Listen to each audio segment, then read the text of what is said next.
बातमीपत्रात आपलं स्वागत आहे। रस्ता कामाचे प्राथमिक बिल काढण्यासाठी 20,000 रुपयांची मागणी करून पैसे स्वीकारताना जिल्हा परिषद बांधकाम विभागातील शाखा अभियंता तथा प्रभारी उपअभियंता बबन गायकवाड व 57 राहणार करमाळा यांना पकडण्यात आले। गुरुवारी दुपारी करमाळा येथील अभियंत्यांच्या घरी लाचलुचपत विभागाच्या वतीनं ही कारवाई करण्यात आली।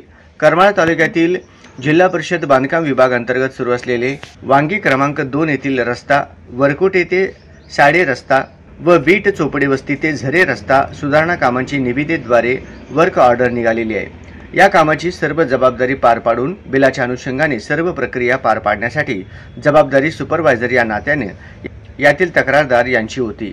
त्या अनुषंगाने तक्रारदार यांनी पाठपुरावा केला असता या कामापैकी वांगी क्रमांक 2 येथील रस्ता सुधारणा या कामाचे प्राथमिक बिल तक्रारदार यांना प्राप्त झाले होते। सदर बिल काढण्यासाठी मोबदला तसेच उर्वरित 2 कामाचे प्राथमिक बिल काढण्यासाठी म्हणून लोकसेवक उपअभियंता गायकवाड यांनी तक्रारदार यांच्याकडे 30,000 लाचेची मागणी केली।